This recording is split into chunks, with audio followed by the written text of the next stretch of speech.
We now welcome the Inspector General of Intelligence and Security. Thank you very much for coming in this afternoon. We've received your submission as submission 12. Do you wish to make any amendments or alterations to your submission? Thank you, Senator. I don't intend to make any additions or alterations. Thank you. For the Hansard record, would you each please state your full name and the capacity in which you appear today? Dr. Vivienne Thom, Inspector General of Intelligence and Security.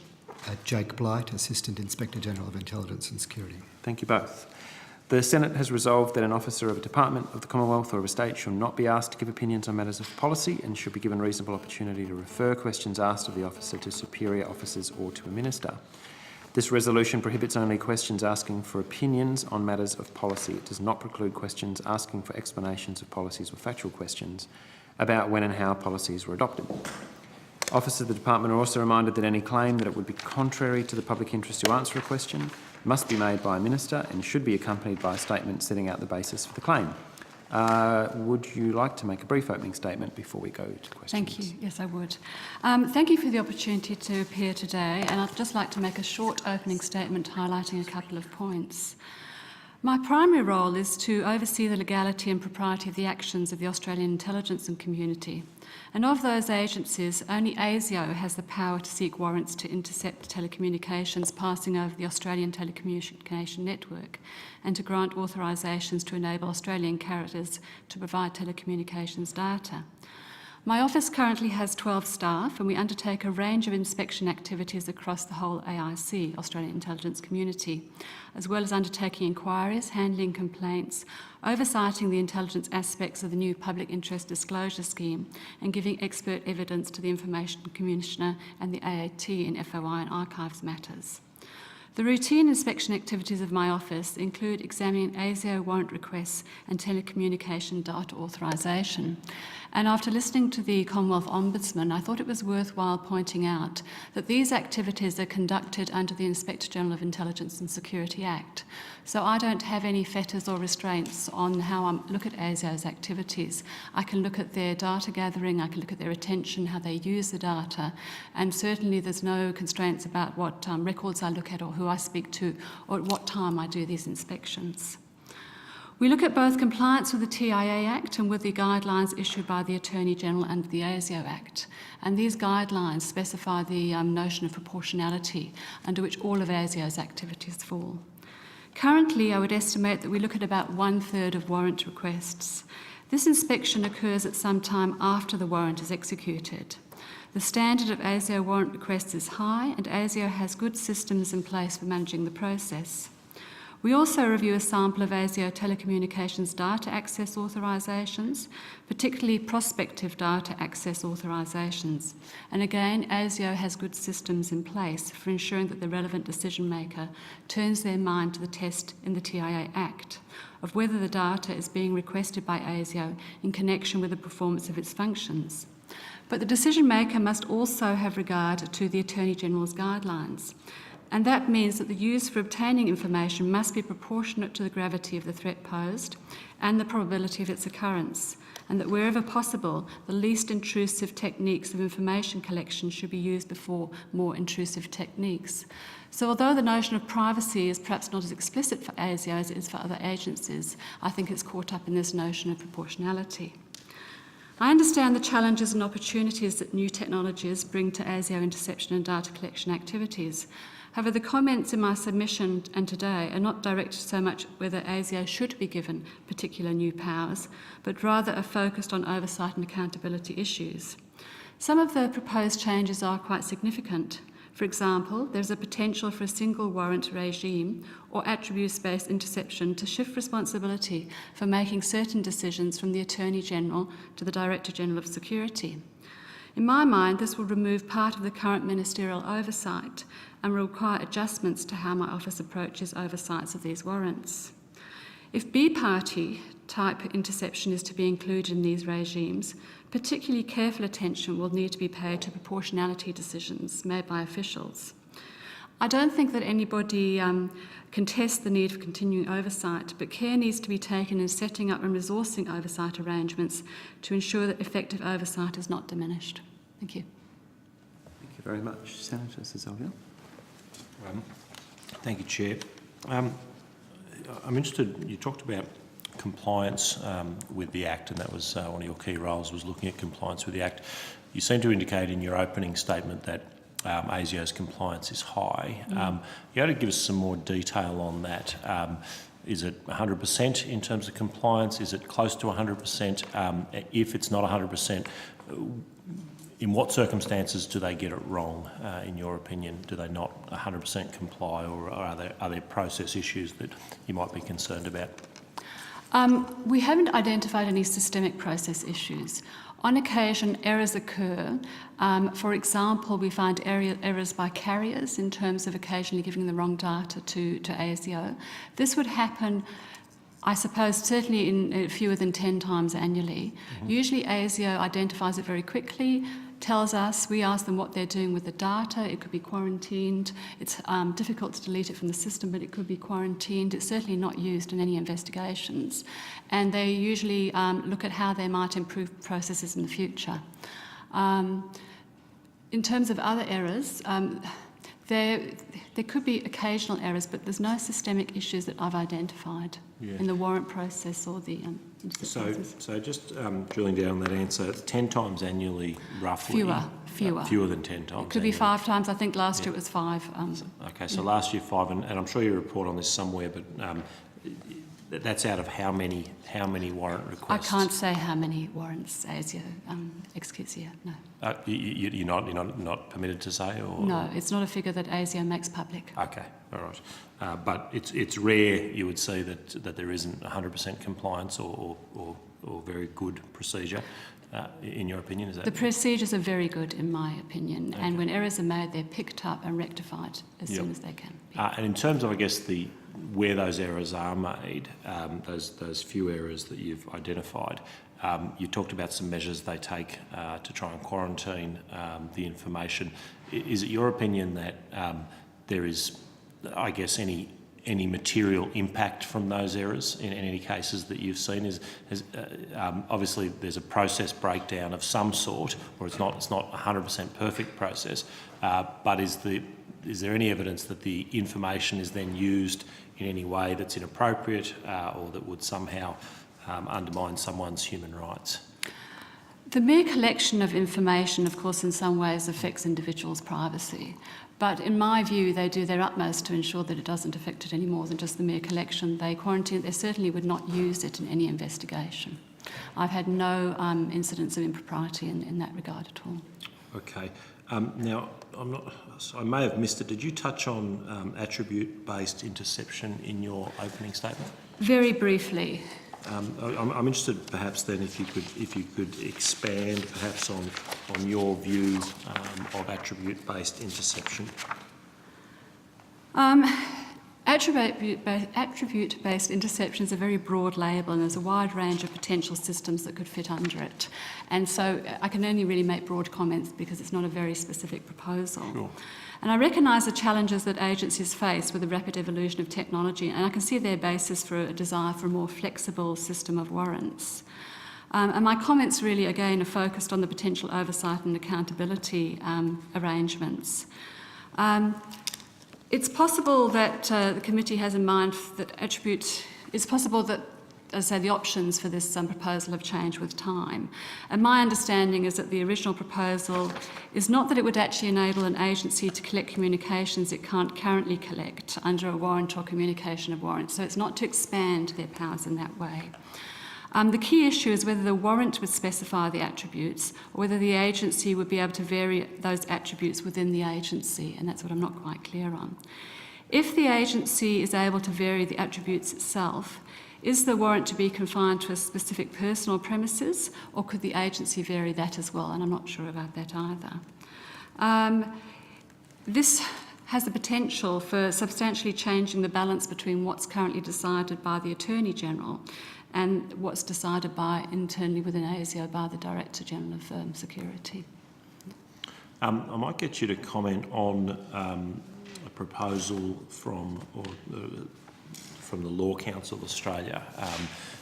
They've argued that all the current oversight mechanisms under the Act are directed at reviewing interception access powers after they've been exercised.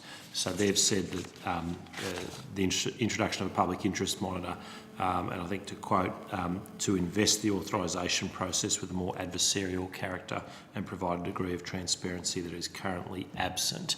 Do you have any views on whether such a proposal would have any merit? I haven't been able to read their submission. My understanding of their submission is there would be a public interest monitor for the law enforcement agencies, but their proposal is that my office would fulfil that function for ASIO. And my understanding is that their proposal is for that to happen before the warrant is actually approved and executed, whereas now we do it after they're executed, after it's executed. My office is not part of the decision-making process of ASIO. We're an outsider. We look at the process and review it, not part of the process. And certainly I wouldn't want to do anything that would slow down what sometimes can be quite an urgent process. Moreover, I don't have enough cause for concern to want to do that. I'm quite satisfied with the process. They have lots of internal rigorous checks. The Attorney General Department officials look at the warrants, and the Attorney General's office and the Attorney General look at it themselves. If I did have concerns, I could, under the IGAS Act, conduct an inquiry into their warrant process prior to the actual approval of the warrant. I'm also aware that the Director General of Security, personally himself, or whoever's acting in his position, reviews the warrant documentation before it goes to the attorney. So just to clarify, you're saying if you had concerns, you could conduct an inquiry prior to the warrant? I could look at the process leading up to... The process, but it would still be post the warrant being issued, and then you'd be coming in looking at the process. I would look at it more in a systemic way, probably. If I had concerns that caused me to want to look at things before the warrant was approved, I would do it in a more systemic way and set up a process of looking at it beforehand. I don't have those concerns, and I think the process works well at the moment. Right. Thank you. Okay, thank you. Senator Marshall. There's been concerns expressed that if there was a database retention facility, that I suspect agencies like ASIO and law enforcement agencies and others would be busily trying to develop profiles on every citizen using that data. What's to stop such a thing happening in respect to the agencies that you cover? The legislation and the Attorney General's guidelines. The law would stop them doing that in terms of to access that data, they have to satisfy certain thresholds and criteria. And moreover, we don't just look at what's lawful, we look at things under the broad heading of propriety too. And that's, that wouldn't be allowed. Thank you, that's all I have. That's very good. Senator Xenophon. There are some questions, Chair. Dr. Thom, could you explain, in terms of under the Intelligence Services Act, I understand that ACES, your requirement to have oversight of ACES, they can be involved in intelligence gathering and interception in relation to not just defence and security, which I think is pretty axiomatic, but also the economic interests of Australia. Is that your understanding? ACES's functions are set out in Section 6 of the Intelligence Services Act, are limited by the requirement in Section 11 that it be carried out in the interest of national security, national economic well-being or international relations. Yes, thank you. And so to be precise, it's in respect, thank you, Mr. Blight, in relation to a national economic well-being. How do you distinguish between determining whether something, in terms of ACES activities, that it is in respect of that section of the Act, national economic well-being, and or the economic well-being of a particular corporation? How do you? And I guess I'm interested in the controversy in relation to Timor and Woodside. The matters that were raised in relation to the negotiations over the Timor gap. And the oil and gas treaty. So maybe you don't want to talk about that specific matter, but how do you delineate between national economic well-being and the economic well-being of a particular corporation? Senator, clearly I wouldn't want to talk about any specific case, and moreover, I haven't come prepared for that particular question for this committee. It's not a difficult question. I think it is actually quite a difficult. Well, no, it's not. Well, with respect to Senator Marshall, through you, Chair, I don't think it's outside the terms of reference because you have a very critical role in terms of a watchdog role to ensure that warrants or the intelligence gathering complies with the legislation. I think that's the case, and there is an interesting question there in respect of the legislation governing this as to what national economic wellbeing means, because if it has a broader definition than some broader approach or a broader application than some have previously thought, then that has all sorts of implications as to the activities of ACIS and with it your role to oversee those activities as to whether they've transgressed. So that's my response to Senator Marshall. Senator, I take it that it is within my jurisdiction, but I don't feel prepared enough to answer that question now because it's something that's very complex. I wouldn't want to make any off-the-cuff comments that could be read one way or the other. I'm quite happy to take that question on notice and give you the information that I can at a later stage. It doesn't have to be off-the-cuff. It can be considered, Dr. Thom. It can be a considered comment. It can be a considered answer. I'm just saying that surely national economic wellbeing, is that something... Well, can you say whether the definition of national economic wellbeing for the purpose of your, in respect of your role as the Inspector General of Intelligence and Security, whether you have considered what national economic wellbeing means? I've certainly considered what it means, and it could, for example, overlap quite broadly with any negotiations of international treaties, for example. A starting point, but I don't think I want to go further than that at the moment. I'm happy to give you some more deliberations. Would you like to take that on notice? Yes, I would. Thank you. So, if I was going to ask you about your evidence in camera, which is a matter of public record in the matter of Fernandez against National Archives of Australia, would you feel comfortable or uncomfortable about discussing that? I don't think I would want to discuss that evidence in this committee hearing. Actually, I'm not asking you to discuss evidence you've given in camera, but it goes to the issues of oversight, though. Where's the telecommunications? Well, yes, well, it is, but it goes to issues as to the role of the Inspector General has, Chair, as to the level of oversight they have. All right. Dr. Thom said she's not comfortable to go.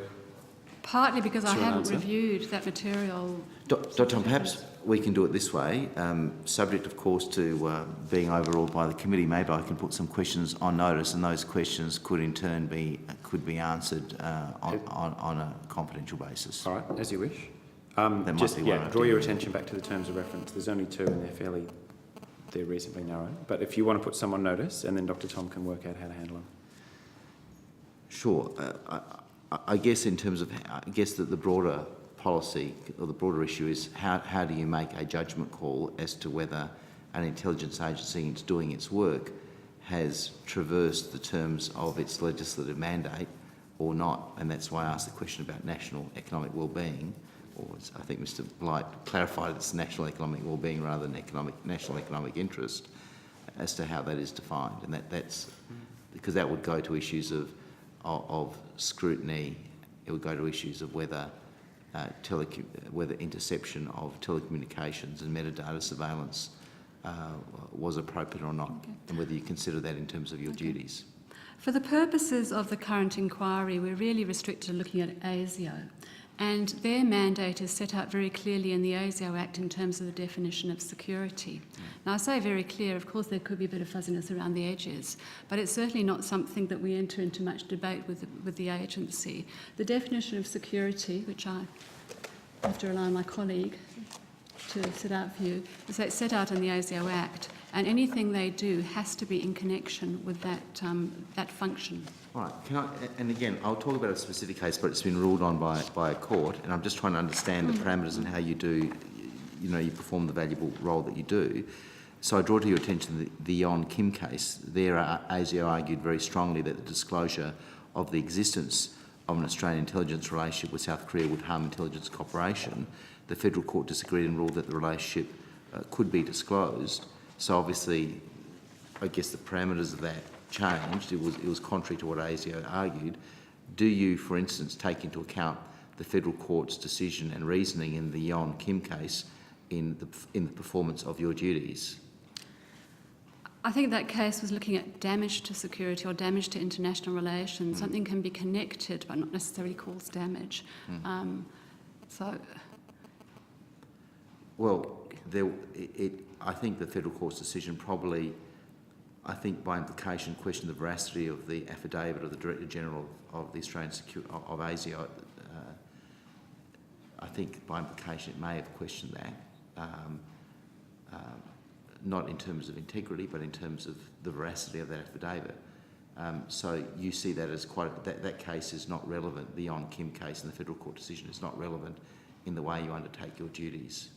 I haven't said that it's not relevant in the way I I'm sorry, I wasn't trying to verbal you. I'm just trying to understand how you treat it. I've said that something can be relevant to security but also not prejudicial to security. That case, as I understand it, was about a public interest Yes. immunity claim. The test in the Telecommunications Interception Act is about the word security, which has a very specific meaning in the ASIO Act, and that's not necessarily the same as the way national security is used for public interest immunity claims. So security in the TI Act sense has a very specific statutory meaning, and that statutory meaning is the basis of the tests for which ASIO obtains authorisations and warrants. Okay. So it wouldn't have had any direct implications in the way you do your work? It wouldn't have had a direct implication in the definition of security in the TI Act. No, but would it affect the way that you treat interceptions and whether they were lawful or not? Interceptions, no. It may be relevant, for example, to our role in giving expert evidence to the Administrative Appeals Tribunal on whether a particular disclosure would cause damage. Perhaps I think, Chair, I will, the matters in relation to Fernandez and National Archives of Australia, these are matters that I could probably explore in Senate estimate, so I'll just have to wait till then. Thank you. Thank you. Thanks, Senator Xenophon. A couple by way of follow-up. Your particular purview is ASIO. The other agencies in the Australian intelligence community, thinking particularly of ASD and ASIS, if they want to do domestic surveillance, do they have to work through ASIO, or is it simply strictly forbidden? ASIO is the only agency that can obtain information from the Australian Telecommunications Network, and the ASIO Act and the Intelligence Services Act set out circumstances in which the agencies can cooperate. Okay, it's possible, but it's delegated through ASIO, recognising that those agencies have offshore but also some onshore commitments, I suppose. It's clear that only ASIO can obtain data from the Australian Telecommunications Network. Okay, but if one of those other two agencies or others that I've named needed to undertake domestic surveillance, it would cross your desk because ASIO would be the ones conducting it. Sorry, we do oversight those other agencies as well. So we oversight ASIS and ASD. Yeah. So their activities are across our desk anyway. But again, for the purposes of this Act, of the TIA Act, For the purpose of the TI Act, it's ASIO that obtains warrants and actually does the work. authorisations in accordance with the Act. Okay, can you clarify for us, because your submission you talk about, you say explicitly, I just is unaware of any legislative impediments to ASIO sharing information with other intelligence agencies. That sounds like a complete free-for-all, and presumably it's not. No, I think the point there was that in ASIO's submission they didn't raise the same concerns that the law enforcement agencies have about the sharing of information. Okay. ASIO's sharing of information is regulated by the TI Act, sections 64 and 65, I think, that allow it to communicate intelligence for purposes relating to its functions, which are set out in the ASIO Act, and in certain other national interest cases. Okay. All right, and that's set out. So where it gets very murky as far as we're concerned, I'm trying to establish the boundary, and maybe it simply doesn't exist, is where overseas agencies are then given custody or privy to Australian private material, which is obviously the subject of the Snowden revelations and other things. What oversight do you have, if any, of the data sharing that occurs between the Australian intelligence community and their counterparts in the United States, for example? We do oversight and inspect the way agencies cooperate with foreign partners, and we report on that in our annual report.